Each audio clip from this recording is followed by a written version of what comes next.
Hey watercolor wizards, Hajra here. Today we'll be painting 3 teeny tiny miniature lighthouses in watercolor. So thanks for parking your brushes here and let the miniature art adventures begin. I'm sharing a shorter version of this demo publicly on YouTube, but if you're a $7 patron, then you're watching an in-depth, leisurely version with lots more instruction. To get an idea of what I post, you can check out my public index of all my Patreon posts divided by category, and with free public post links labeled for easy perusal by all.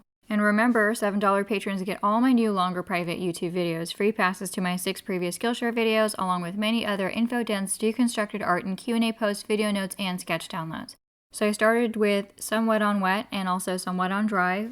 I put in a rosy sky at the bottom and a vibrant blue sky at the top. And then I had soft blended edges in the center there. These are actually 3 real lighthouses near me. The first is the Pigeon Point Lighthouse, the second is the Mark Abbott Memorial Lighthouse, and the third one is the Walton Lighthouse, and all of these are in the California Bay Area.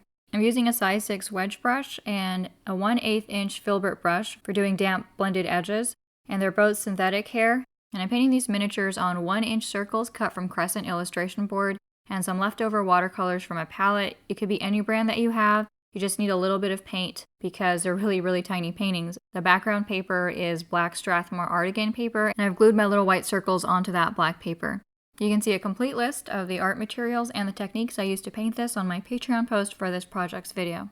I'm going to keep affecting a sort of curved crescent shape to the sky as it fades down to heighten the dome effect of the sky. This crescent-shaped fade from the top or bottom works really well on any circular painting actually. And it gives it a vignette type feel, or like it's a scene captured in a little globe. I put a shadow down the center and then blended toward the right. I'm using blue and Payne's gray to mix a blue-gray. And I'm going to leave that to dry, and I'll put more color on the left side later. The teeny tiny house here is a little bit intimidating to start, but you just have to get going. As I said before, if you get past the first 20 to 25% of any painting that you're doing, then you've pretty much muscled through what's usually the most stressful part, and then you can boost your chances of getting the rest of it done. As always, your minis can be larger than my minis, like at an ATC or artist trading card size or a postcard size, or they don't have to be miniatures at all, they can be a larger painting.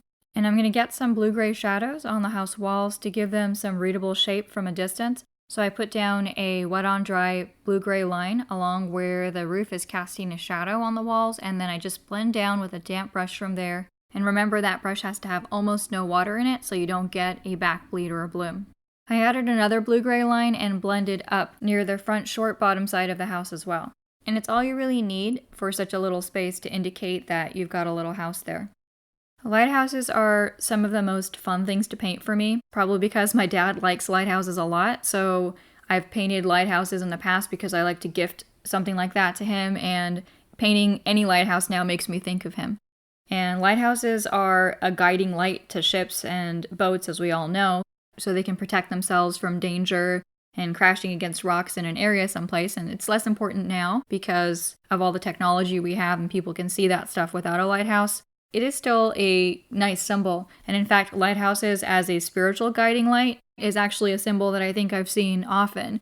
I think that's one of the reasons my dad likes lighthouses, is that he feels like it symbolizes God's light guiding you. In Arabic, actually, one of the descriptions of God is infinite light, light upon light. So that's just a different aspect of what might make lighthouses a compelling subject. Or you might just like the structure of it. You might just think it's beautiful. When I see a lighthouse, is just how interesting it is because it has that tower and that light, and it just feels so romantic because it's by the sea. Well, wizards, I hope you enjoyed this demo showing how to paint 3 miniature lighthouses in watercolor. If you watched the short version, it's the public one on YouTube. If you're watching the almost real-time version, then you're a $7 patron with access to the full leisurely demo with lots more information and instruction for this project via a private YouTube video link on my Patreon. Please like, comment, and check out my website dashboard for easy access to all my online platform links on a single page to support my art creation and instruction. Thanks for parking your brushes here, and wishing you all miniature watercolor adventures.